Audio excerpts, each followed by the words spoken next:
Hello everyone, welcome to our YouTube channel. Now we are going to start a new subject, that is discrete mathematics.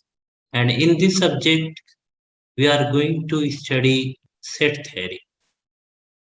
What what is set theory? What is its definition and cardinality of sets and representation of sets? All these topics would be discussed today. So let us start with the definition of set theory. Set are a fundamental discrete structure on which most of the discrete structure are built. So set is used to group objects together. Basically क्या है, set का use जो है, हम देखिए जो भी discrete mathematics है या डिस्क्रीट स्ट्रक्चर है, ये डिस्क्रीट स्ट्रक्चर का फंडामेंटल कंपोनेंट है। ठीक है, सेट का हम बहुत ज्यादा यूज करते हैं। एक तरीके से आप कह सकते हैं कि डिस्क्रीट स्ट्रक्चर जो है वो सेट थ्योरी के कंसेप्ट पे बिल्ड है। ठीक है, और एक्चुअली जो डेफिनेशन हम सेट थ्योरी यूज करते हैं, आप ये कह सकते हैं set is a well defined unordered collection of distinct objects. ठीक है, देखिए सबसे इंपॉर्टेंट बात है वेल डिफाइंड है। ठीक है, इसका मतलब ये है कि सेट थ्योरी का जो कलेक्शन है उसे आप डिफाइन करेंगे। जैसे for example collection of natural numbers, ठीक है, या सेट ऑफ होल नंबर्स या सेट ऑफ रियल नंबर्स।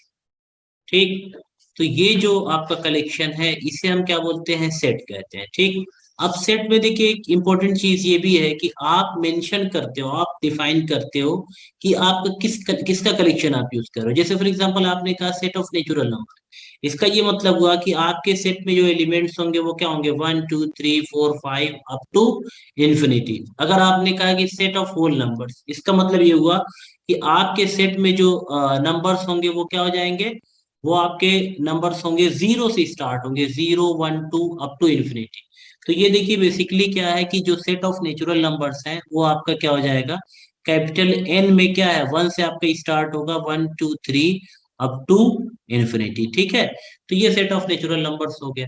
इसी तरीके से अगर आपने कहा सेट ऑफ होल नंबर्स, ठीक है, तो होल नंबर्स को रिप्रेजेंट करने के लिए क्या आप डब्लू से रिप्रेजेंट करते हैं, तो बेसिकली ये इसका सेट क्या हो जाएगा, 0 1 2 3 अप टू इन्फिनिटी। तो एक बात इंपॉर्टेंट चीज याद रखिए कि सेट को रिप्रेजेंट करने के लिए हम करली ब्रेसेस में लिखते हैं। ठीक है, और दूसरी इंपॉर्टेंट चीज ये है कि इसके सारे एलिमेंट्स को हम जो है कॉमा से सेपरेट करते हैं। जैसे हमने देखिए यहाँ पे नेचुरल नंबर्स का जो सेट था उसमें हमने जो है सबको कॉमा से सेपरेट किया। ठीक, तो इंपॉर्टेंट चीज पॉइंट नोट करने की बात है। अब सेट को डिनोट करने के लिए हम बेसिकली जो है कैपिटल लेटर से डिनोट करते हैं। जैसे for example set of natural numbers था, तो इसमें हमने इसे कैपिटल एन से डिनोट किया। ठीक है, और दूसरा सेट हमने एग्जांपल जो कंसीडर किया वो होल नंबर का लिया, तो सेट ऑफ होल नंबर्स को हमने देखिए बेसिकली रिप्रेजेंट किया क्या, कैपिटल डब्ल्यू से।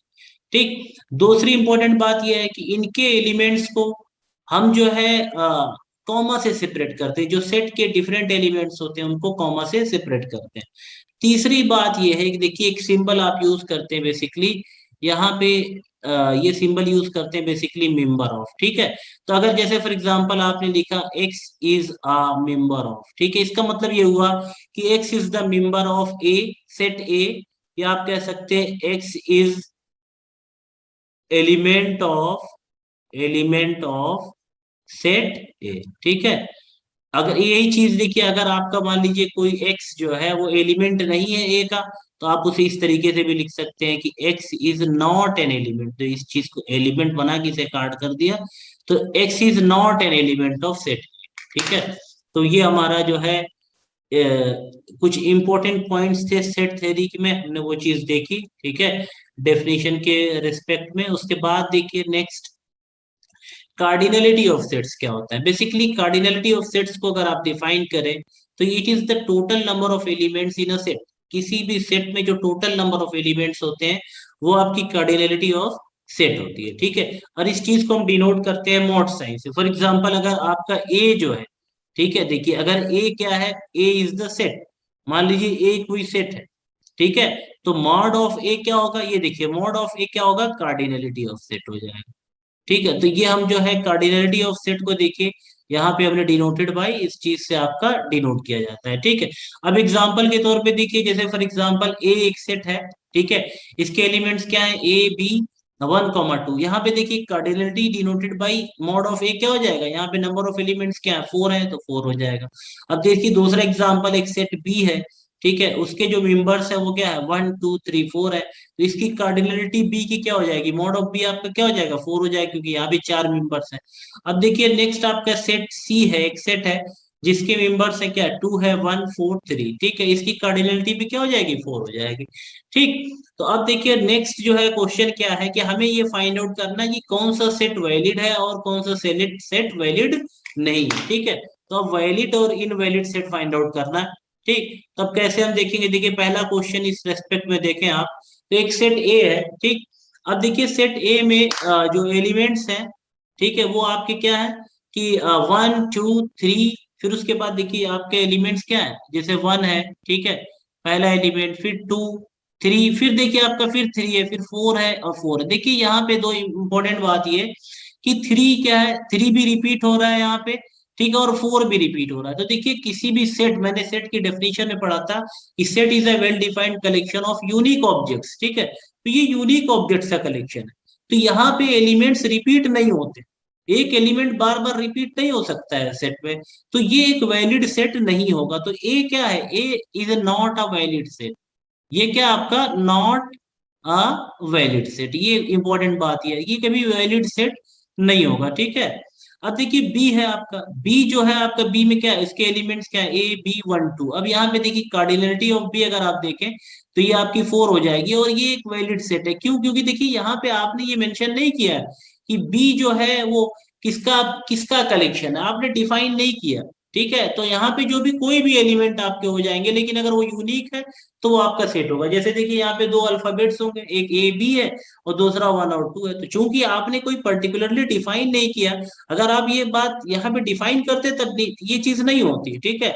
लेकिन अगर आपने डिफाइन नहीं किया, तो अगर ये यूनिक कलेक्शन है तो ये सेट होगा। तो आपका बी भी जो है क्या, बी एक सेट है और उसकी कार्डिनलिटी क्या हो जाएगी, एक वैलिड सेट है और इसकी कार्डिनलिटी 4 हो जाएगी। इस तरीके से सी क्या है, सी जो है देखिए 1, 2, 3, 4 इसका कलेक्शन है, और सी भी क्या है, एक वैलिड सेट है, ठीक है। आपने कोई पर्टिकुलरली डिफाइन नहीं किया तो एक वैलिड सेट है। डी भी आपका एक वैलिड सेट। इसी तरीके से ई में देखिए, ई क्या कह रहा है, E is equal to X such that x is an element of Z. मतलब ई क्या है, उसके मेंबर्स क्या होंगे, एक्स होंगे, और एक्स क्या है, जेड है, इंटीजर का मेंबर। इसका मतलब एक्स किससे बिलोंग करता है, इंटीजर के सेट से बिलोंग करता है। आप जानते हैं कैपिटल जेड क्या होता है, कैपिटल जेड आपका ये सेट ऑफ इंटीजर्स होता है, ठीक है। तो ये इंटीजर्स का सेट है, ठीक। और एक बात ये भी कह रहा है कि एक्स की वैल्यू क्या है, 1 से के ग्रेटर या इक्वल है और 4 से लेस देन और इक्वल। इसका मतलब एक्स की वैल्यू क्या होगी, 1 हो सकती है, 2 हो सकती है, 3 हो सकती है और 4 हो सकती है। क्योंकि ये फोर या 4 के इक्वल हो या उससे कम हो, उससे ज्यादा नहीं हो सकती, तो 5 नहीं हो पाएगी। तो ई के जो एलिमेंट्स होंगे, चाहे आप ई इस तरीके से लिखिए या आप ई ऐसे भी लिख सकते हैं कि इसके एलिमेंट्स क्या होंगे, 1, 2, 3, 4। तो इसका मतलब अगर आप ये बाद में कहें कि कार्डिनलिटी ऑफ ई क्या होगा, तो कार्डिनलिटी ऑफ ई भी आपका क्या हो जाएगा, 4 हो जाएगा। तो ये सारे आपके B C D E क्या है, ये सारे के सारे आपके वैलिड सेट्स होंगे, ठीक है। हाँ, अब देखिए नेक्स्ट इंपॉर्टेंट पॉइंट की हम सेट को रिप्रेजेंट कैसे करते हैं। देखिए रिप्रेजेंटेशन एक बहुत इंपॉर्टेंट एस्पेक्ट है। तो अगर रिप्रेजेंटेशन की बात की जाए तो सेट को हम दो तरीके से क्लासिफाई करते हैं। एक पहला आपका टेबुलर और रोस्टर रिप्रेजेंटेशन, और दूसरा आपका होता है सेट बिल्डर रिप्रेजेंटेशन, ठीक है। तो रोस्टर रिप्रेजेंटेशन क्या होता है, a set is defined by actually listing its element. Roster representation या टेबुलर रिप्रेजेंटेशन में हम एलिमेंट्स को डायरेक्टली लिखते हैं, उसको लिस्ट कर लेते हैं, ठीक है। और ये क्या है, आपकी स्मॉलर सेट्स के केस में यूज होता है। टेबुलर रिप्रेजेंटेशन जहां कहीं पे स्मॉलर सेट्स हैं वहां पे यूज होता है, ठीक है। अभी देखिए इसमें डायरेक्टली हम एलिमेंट्स को लिखते हैं। जैसे फॉर एग्जांपल आप यहाँ पे एक एग्जांपल था कि ए के जो एलिमेंट्स थे क्या था, 1, 2, 3, 4, 5, डायरेक्टली आप एलिमेंट्स को लिस्ट कर रहे हैं और ये स्मॉलर सेट्स के लिए यूज हो रहा है, ठीक है। जैसे सी क्या है, सी इज इक्वल टू ABCD, ये सारे के सारे इसके एलिमेंट्स है। तो इस पर्टिकुलर रिप्रेजेंटेशन को जहां पे डायरेक्टली आप सेट के एलिमेंट्स को लिखते हैं, ठीक है, एक लिस्ट करते हैं, उसे हम वो है टेबुलर रिप्रेजेंटेशन बोलते हैं। दूसरा आपका सेट बिल्डर रिप्रेजेंटेशन होता है। यहाँ पे बेसिकली क्या होता है कि आप जो है उसे ये जो सेट बिल्डर रिप्रेजेंटेशन है वो कॉम्प्लेक्स सेट्स के लिए यूज होता है, जो लॉन्गर सेट्स हैं उनके लिए यूज होता है। और यहाँ पे आप डायरेक्टली नहीं बल्कि कुछ पर्टिकुलर लैंग्वेज का यूज करते हैं, ठीक है। आप शूडो कोड में लिखते हैं, ठीक है, कोड के फॉर्म में लिखते हैं, शूडो कोड में लिखते हैं, ठीक है। जैसे फॉर एग्जाम्पल आपने क्या लिखा है यहाँ पे, जैसे सेट ए है, ठीक है, यहाँ पे देखिए सेट बिल्डर में आपने क्या लिखा, set A is equal to, ठीक है, x such that x is an element of capital N, ठीक है, एंड क्या कह रहा है, and x less than six. इसका मतलब जो है देखिए ये आपका क्या है कि एक्स जो है क्या होना चाहिए, नेचुरल नंबर होना चाहिए, और दूसरी बात ये है कि वो सिक्स से कम होना चाहिए। अब आप जानते हैं एक बात की नेचुरल नंबर क्या है, नेचुरल नंबर स्टार्ट करता है वन से, इसका मतलब यहाँ पे वन इसका मेंबर हो सकता है, टू भी हो सकता है, ठीक है, थ्री भी इसका मेंबर हो सकता है, फोर भी हो सकता है और फाइव भी हो सकता है। सिक्स इसका मेंबर नहीं हो सकता क्योंकि आप कह रहे हो कि एक्स लेस देन सिक्स, ठीक है। तो इसका मतलब ये जो सेट ए है उसके कितने एलिमेंट्स पॉसिबल है, फाइव एलिमेंट्स पॉसिबल है, ठीक है। तो ये एक सेट हो जाएगा। तो इस तरीके से जो आप डिफाइन करते हो, तो ये सेट बिल्डर फॉर्म में लिखते हो। जैसे दूसरा भी देखिए एलिमेंट था, तो आप जैसे सेट बी था, ठीक है, तो set B is equal to क्या है, टू एक्स, ठीक है, सच दैट क्या है, x is an element of capital Z. तो पहली बात याद जानिए कि कैपिटल जेड का मेंबर है x। इसका मतलब एक्स क्या होगा, इंटीजर होगा, उसका मतलब उसके जो एलिमेंट्स होंगे वो क्या होंगे, जीरो है, माइनस वन होगा, इधर माइनस टू, या ये आपका क्या माइनस थ्री, या फिर ये कह सकते हैं डॉट डॉट। इधर क्या होगा, लेफ्ट में आपके इनफाइनाइट चला जाएगा। इसी तरीके से राइट में भी क्या, वन, टू और थ्री, और इसके बाद डॉट डॉट, ये एक्स है। एक्स बेसिकली क्या है, जब एलिमेंट ऑफ जेड हो, जेड क्या है, इंटीजर्स, ये बेसिकली क्या है, कलेक्शन ऑफ इंटीजर्स है। और ये सेट बी आपका क्या है, टू इंटू एक्स, मतलब इंटीजर को आप टू से मल्टीप्लाई कर दो। तो आप बेसिकली अगर आप यहां से देखो कि जीरो को अगर आप टू से मल्टीप्लाई करोगे क्या होगा, जीरो होगा। लेकिन अगर माइनस वन को आप टू से मल्टीप्लाई करोगे क्या हो जाएगा, माइनस टू हो जाएगा। और माइनस टू को अगर टू से मल्टीप्लाई करोगे तो माइनस फोर हो जाएगा। और इसी तरीके से माइनस थ्री को करोगे तो ये क्या हो जाएगा, माइनस सिक्स हो जाएगा, डॉट डॉट। इसी तरीके से यहाँ पे देखो, वन को टू से करोगे तो टू, और टू को टू से करोगे तो ये क्या हो जाएगा, फोर, और इसको थ्री को टू से करोगे तो ये सिक्स। तो ये आपका ये जो सेट होगा वो आपका क्या है, ये किसके इक्वल हो जाएगा, कैपिटल बी के इक्वल हो जाएगा। तो ये जो है देखिए ये आपका सेट बिल्डर फॉर्म में लिखा था, ठीक है।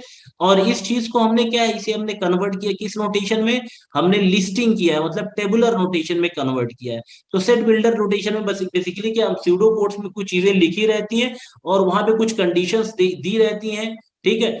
और उस कुछ प्रॉपर्टीज दी रहती है सेट की, उन प्रॉपर्टीज और कंडीशंस को यूज करके हम क्या है, सेट को लिखते हैं, ठीक है। तो आज जो है हमने representation of sets, cardinality of sets और सेट की बेसिक डेफिनेशन डिस्कस किया है। नेक्स्ट क्लास में सेट की नेक्स्ट कंसेप्ट के साथ हाजिर होंगे।